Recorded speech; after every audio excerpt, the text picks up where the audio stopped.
हे हाय। तो बचपन में याद है हमें कोई कुछ भी बोल देता था तो हम उसे मान लेते थे बिना कोई क्वेश्चन किए हुए।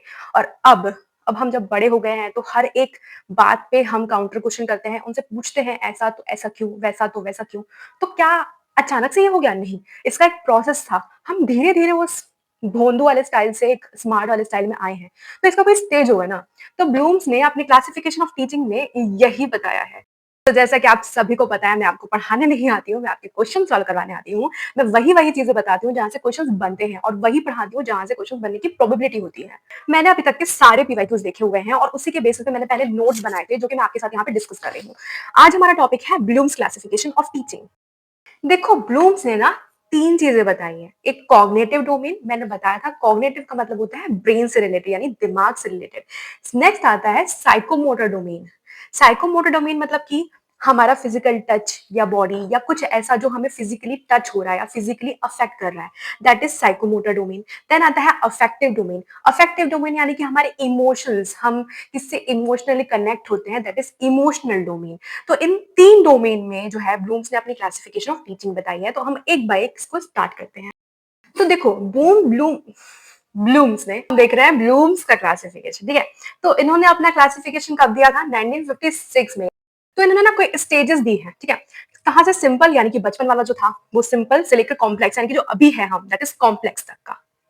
देखो, ये जो प्रोसेस है ना, ये बता सब देते हैं, आपको पढ़ने पे हर जगह मिल जाएगी लेकिन याद नहीं होगा। तो याद करवाने के लिए मैं आपको एक ऐसा एग्जांपल दूंगी जिससे आप भूलोगे ही नहीं इसको। सबसे पहले हमारे पास नॉलेज आती है किसकी? ईवी की। हम लेंगे ईवी का एग्जांपल, इलेक्ट्रिक व्हीकल। अगर किसी को नहीं पता तो मैं फोटो लगा दूंगी, ठीक है। हम अभी क्या कर रहे हैं? ईवी बना रहे हैं, ठीक है। इलेक्ट्रिक व्हीकल हम बना रहे हैं। तो बनाने के टाइम पे हमको क्या, हम सबको तो सबसे पहले नॉलेज चाहिए, ठीक है। कि हमारे पास ना कहीं से नॉलेज आ गई कि ईवी को ना बनाया जा सकता है, ठीक है। मैंने नॉलेज ले ली, अब मैंने कॉम्प्रीहेंड किया उसको मन में कि हाँ ऐसे ऐसे करके बनाएंगे, उसको कॉम्प्रीहेंशन कहते हैं। उसको एप्लीकेशन की मैंने उसको बना डाला, अब मैंने उसको बना दिया, ठीक है। अब वो चल नहीं रही है तो मैंने क्या किया? उसका एनालिसिस किया। एनालिसिस कैसे करते हैं? मैंने बना दिया था, उसके छोटे छोटे पार्ट्स निकाल के मैं चेक करूंगी कि कहाँ प्रॉब्लम है, कि क्यों नहीं चल रहा ये। उसको एनालिसिस कहेंगे। उसके बाद मैंने देखा कि प्रॉब्लम तो कहीं नहीं है ना, या फिर एक दो जगह पर प्रॉब्लम से मैंने उसको ठीक ठीक किया। अब क्या किया? मैंने उसको दोनों सबको जोड़ दिया। अब सबको जोड़ दिया, अब मुझे पता चला सिंथेसिस होने के, जोड़ने का क्या मतलब होता है? सिंथेसिस करना। और हटाने का, अलग अलग करने का क्या मतलब है? एनालिसिस करना। और जब हम जोड़ते हैं उसको हम क्या कहते हैं? सिंथेसिस कहते हैं। तो हम इसको जोड़ दिया। अब जोड़ने के बाद हम उसको इवैल्यूएट करेंगे, यानी कि उसको नंबरिंग देंगे कि कहाँ कैसा है, यानी इवैल्यूएट करना, यानी कि उसको जज करना कि कैसा है कैसा नहीं है, इवैल्यूएट करेंगे, ठीक है। अब देखो क्या हुआ, एक प्रॉब्लम आ गई। कैट वॉल पूछा तो नहीं जाता है लेकिन सुन लो, मतलब इसका नाम ही पूछा जाता है। तो इन्होंने ना 2001 में इसमें चेंजेस लेके आए, ठीक है। तो क्या चेंजेस लेके आए? उसने अपना नाम बदल दिया। इसने बोला रिमेंबर, हम पहले रिमेंबर करते हैं, उसके बाद अंडरस्टैंड समझते हैं, कॉम्प्रिहेंशन का ही सेम है। उसके बाद अप्लाई करते हैं, एप्लीकेशन मैंने बताया, बनाना, ईवी बनाना, एप्लीकेशन करना, एनालाइज करना यानी कि तोड़ तोड़ के देखना। उसके बाद इसने इवेल्युएशन बोल दिया है, तोड़ तोड़ के देखेंगे और उसके बाद इवेल्युएट कर लेंगे, ठीक है। उसके बाद हम क्रिएट यानी कि फिर से सिंथेसिस कर देंगे, जोड़ देंगे, क्रिएट बना देंगे, ईवी बना देंगे। सिंपल। ये सिर्फ एक बनाने का मतलब याद रखने का तरीका है, ठीक है। बाकी पता सबको रहता है कि ये स्टेजेस हैं, ठीक है। सेकेंड आता है हमारा अफेक्टिव डोमेन। मैंने बताया था अफेक्टिव डोमेन क्या होता है, जो कि हमारे इमोशंस से रिलेटेड होता है, ठीक है। सबसे पहले हम क्या करेंगे? रिसीव करेंगे, यानी कि कुछ भी बात है ना, हमारे को ये वैल्यू एटीट्यूड है, ठीक है। मैं एक बहुत बुरा एग्जांपल लेने जा रही हूँ, लेकिन इस एग्जांपल के थ्रू आई प्रॉमिस एग्जाम में आपको याद आ जाएगा, क्योंकि ऐसे ही मैंने समझा। सपोज करो ये ना इमोशन से रिलेटेड है। इमोशंस हमको तब आते हैं जब हमारे कोई करीबी इंसान हो, ठीक है। सपोज करो कि आपके कोई रिलेटिव है, दूर के रिश्तेदार कोई है, उनका एक्सीडेंट हो गया, ठीक है। आपको वो बात रिसीव हुई है ना, वो इन्फॉर्मेशन आपके पास सबसे पहले क्या होगी? रिसीव होगी। जैसे ही आपको रिसीव हुई कि एक्सीडेंट हो गया, आपको रिस्पॉन्ड करोगे, अरे कैसे हो गया, क्या हो गया। उसके बाद ना आप वैल्यू करोगे उस चीज की कि अरे मैंने इतना टाइम स्पेंड किया था, ये किया था, वो किया था, रिस्पॉन्ड करोगे, वैल्यू करोगे। वैल्यू करने के बाद आप उसको ऑर्गेनाइज करोगे, उस इन्फॉर्मेशन को ऑर्गेनाइज करोगे दिमाग में, थोड़ा सेटल करने की कोशिश करोगे, अच्छा ऐसा है ऐसा है।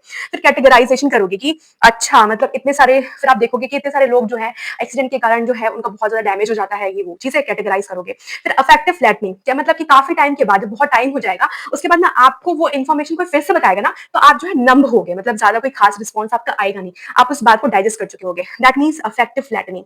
अब मुझे पता है ये जो एग्जाम्पल था थोड़ा सा बुरा था, लेकिन बिलीव मी याद रहता है, एग्जाम में क्वेश्चंस बन जाते हैं।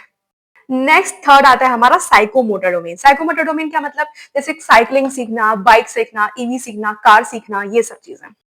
तो अब मैं बताती हूँ उसको याद करने का तरीका। आप क्या कर रहे हो, अब इस केस में आप कार सीख रहे हो। कार पता है ना, कार सीखते हो, ठीक है? अब जिसने-जिसने कार नहीं सीखी है तो मैं बता दूँ आपको, उसका स्टीयरिंग ऐसे व्हील होता है, मैं फ़ोटो लगा दूँगी। वो स्टीयरिंग व्हील को ना आपको बहुत प्रिसाइज़ली जो है ऐसे मोड़ना रहता है, जैसे स्कूटी में होता है ना वैसे, लेकिन उससे कई गुना ज़्यादा प्रिसाइज़ली उसको मोड़ना रहता है। थोड़ा-सा भी अगर ऐसे चला जाता है तो पलट जाती है या थोड़ा-सा डाइवर्ट हो जाती है।